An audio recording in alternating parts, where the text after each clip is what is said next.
Every power system has a problem. People notice when they're being crushed. You can rule by fear alone, but it usually breeds revolt.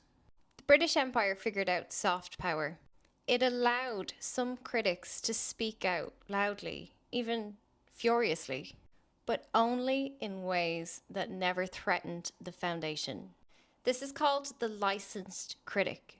Their role is to absorb public anger and turn it into novels and plays.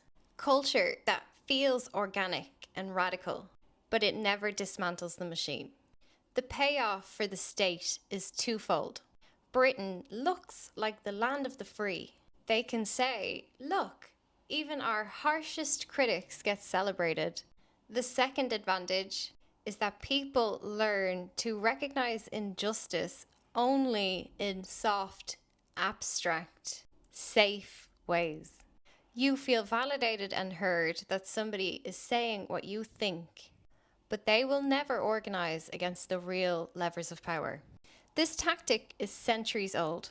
You can see it in the way Charles Dickens writes about poverty, but never capitalism, or how Rupert Kipling criticized the empire's burden while glorifying its civilizing mission. By the 20th century, the licensed critic was systemized. The core imperial structure of the British Empire was its wartime propaganda units, the Information Research Department, and the BBC.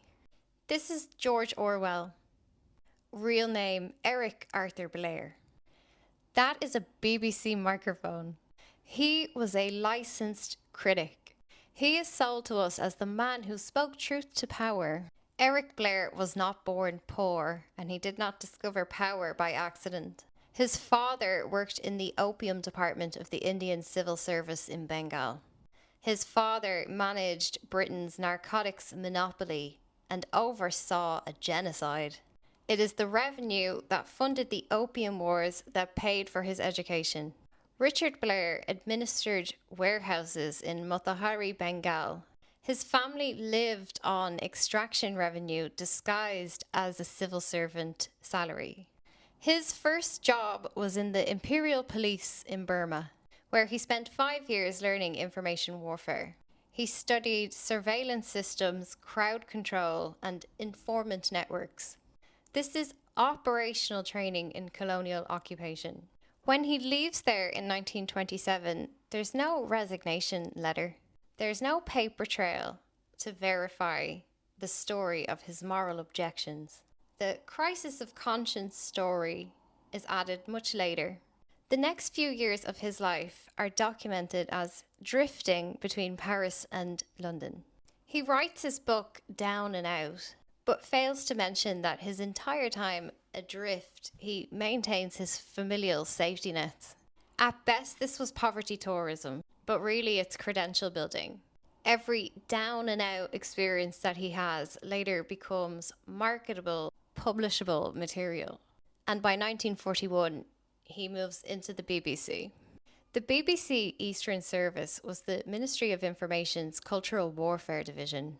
It's programming that was aimed at colonised populations during the war. His job is to keep India loyal through cultural broadcasts. Each stage of his life embeds him deeper into the empire's machinery.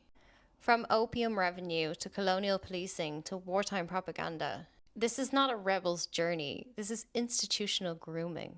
By 1945, Animal Farm is published. He had written it between 1943 and 1944, but publishers held off because Russia was helping them fight Germany. The timing of the publication of Animal Farm aligns exactly with British strategic needs, just as Stalin was being switched from ally to enemy. The Information Research Department, which is Britain's longest-running covert operation, immediately weaponizes Animal Farm. They secure translation rights in Chinese, French, Italian, Spanish, German, and the book comes out in August 1945, just after Hiroshima. And the CIA puts down £179,000 to turn the book into a movie. Orwell never promoted his own books. The state apparatus did that for him because his messaging aligned perfectly with British and American strategic needs. Notice what both books do. Animal Farm turns Stalin into Napoleon the Pig, while 1984 gives us Big Brother as an abstract symbol. Both of these texts teach readers to recognize tyranny only in the abstract, making it impossible for you to identify these concepts in your lived experience. You expect tyranny to look like Napoleon the Pig or Big Brother to be as pervasive and advanced as it is in 1984 before you accept that we're already there, babe. That is the function of the licensed critic. It absorbs your dissent by providing safe targets. Think about what actually happens in these books. In 1984, Winston Smith learns the truth and then loses completely. In Animal Farm, the animals overthrow Jones, but then end up worse than before. The message here is not resist. The message is awareness is noble. Resistance is futile. These books condition readers to see oppression as universal human pattern, rather than specific institutional arrangements. Napoleon isn't Churchill. Big Brother isn't MI5. Room 101 isn't Whitehall. The text universalized tyranny. He made it timeless and abstract. He never mentions the actual power structures that he was quite familiar with. They stay unnamed and untouched. Meanwhile, in 1949, he handed Celia Kirwan from the IRD a list of 86 writers he deemed as unsuitable propagandists. One of them he flags as Charlie Chaplin. This is active collaboration with the state's cultural filtering mechanism. These books don't threaten British institutions. They target Soviet systems while teaching Western populations that surveillance equals protection, and that it's a hopeless and futile endeavor to try and resist. Animal Farm in 1984 act as cultural inoculation. They're designed to teach you to look for an Orwellian aesthetic while keeping you totally blind to the operational surveillance already expanding around you.